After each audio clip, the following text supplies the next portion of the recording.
What's up, guys? It's me or Jimmy Geek. So the question is that, let me read the question.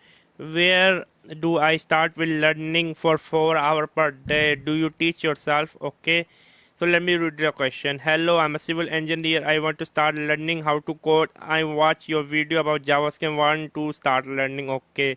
Where do I start learning for 4 hours a day? Do you teach it yourself? Yes.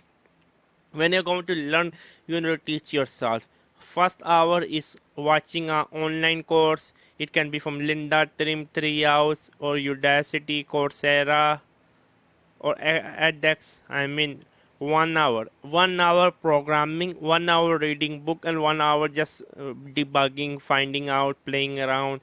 So that is how you teach 4 hours a day. It's not that hard, to be honest with you. At the end of the day, it's not that really hard. If you are willing to work, at the end of the day, if you are willing to work, that is not really hard. That's all I can suggest you. So if you have any question, my email address is in the description box below. Subscribe and bye. Hey, hey, hey.